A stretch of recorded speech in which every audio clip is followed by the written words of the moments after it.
viewers, is another time where Kenya is seeking to be re-elected for the biannual IMO Category C. And we know that Kenya has done amazing in terms of the East African region. And even though that we know that there's been a lot of piracy, Kenya has been fighting and working very hard to make sure that that has gone down. So today it doesn't go very much unnoticed, because we know all of the people that are here today, they're coming to celebrate Kenya, to celebrate the achievement that Kenya has had where IMO and maritime issues are concerned. We are here to speak to those who came to the event today, to those who came to celebrate with Kenya, to those who came to show their support for Kenya as they seek for the re-election.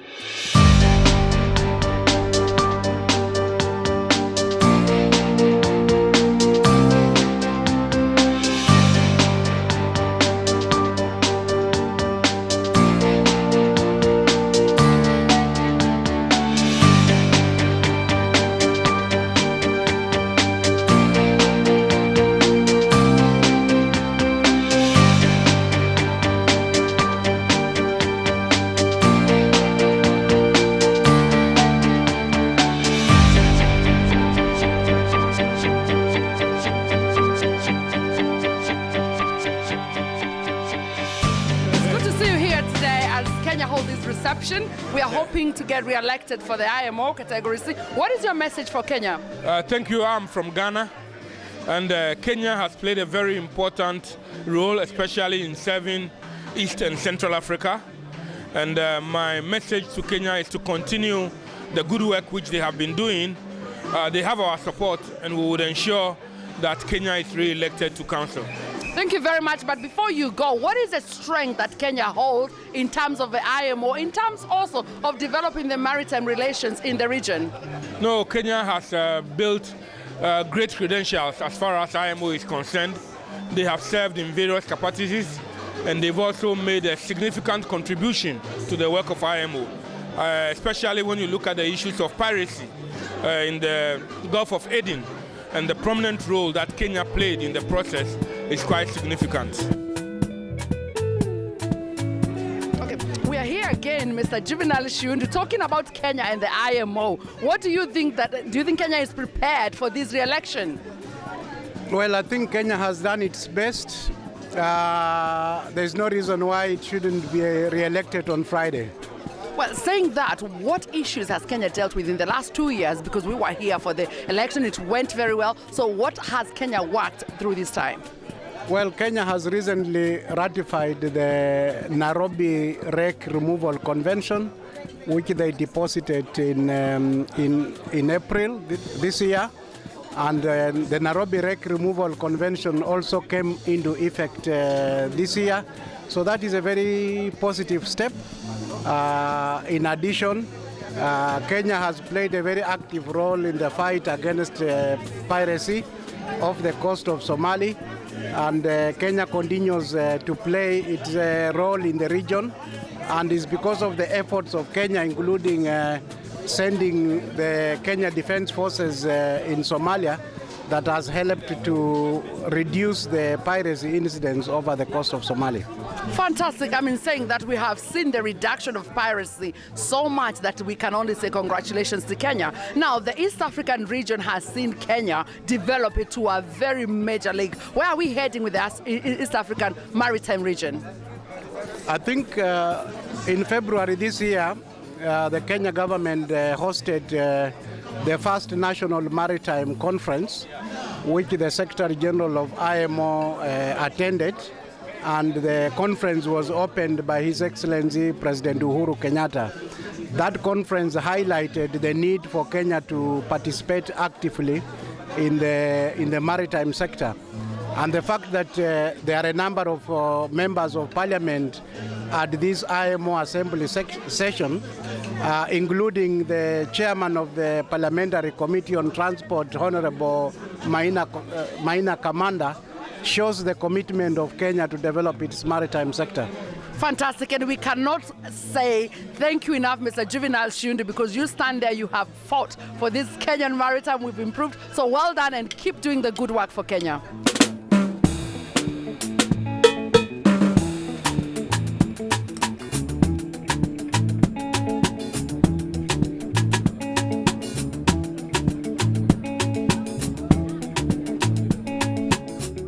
You're here in the UK yet again for the biannual event. So tell us, how is Kenya prepared for this election?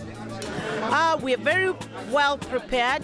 A lot of lobbying has been happening over the last couple of days, and as members of parliament in the transport committee, we've put in our energies also behind the scenes.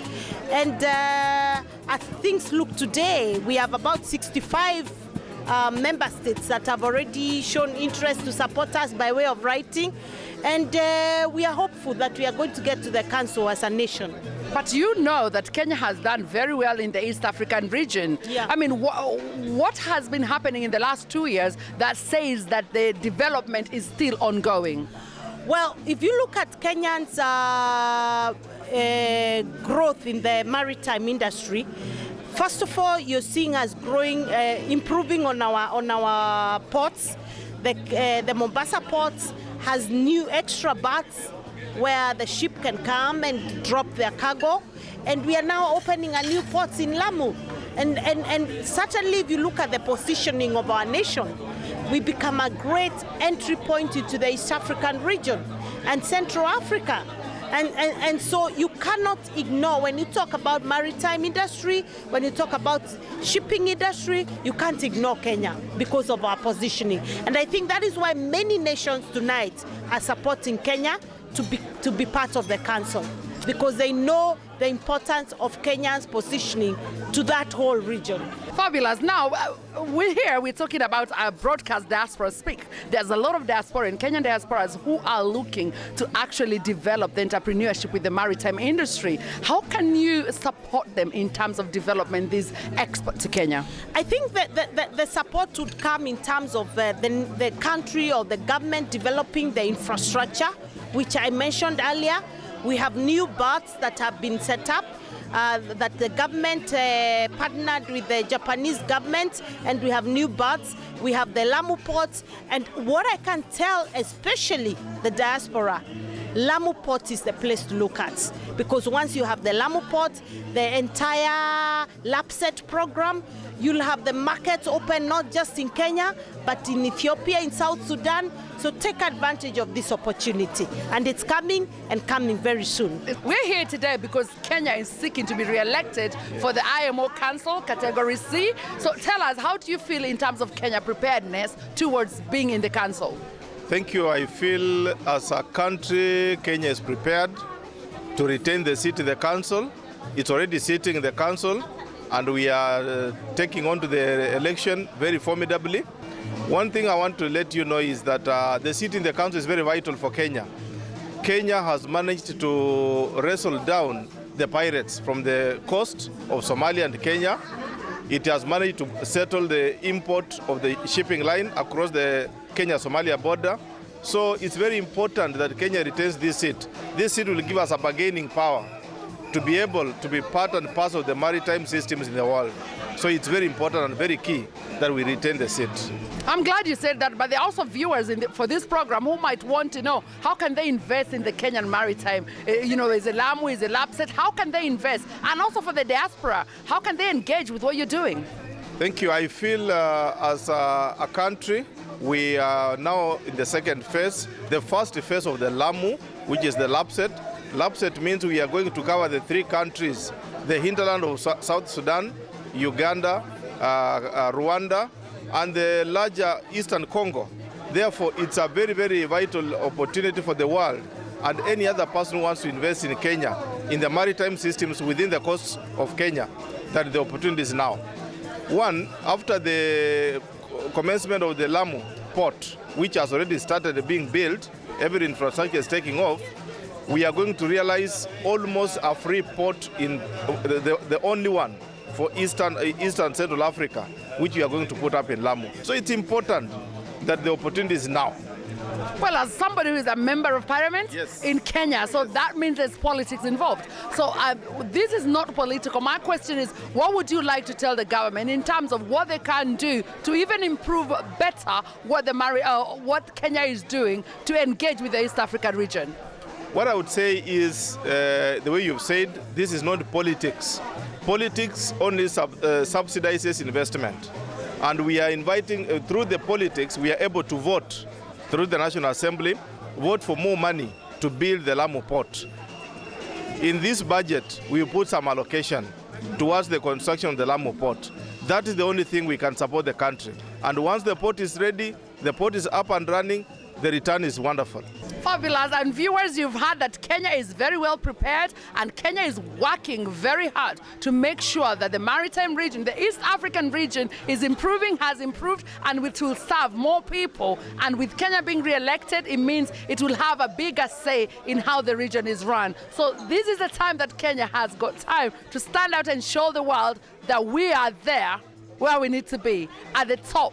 And thank you very much for the hard work you're doing. Thank you.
I'm a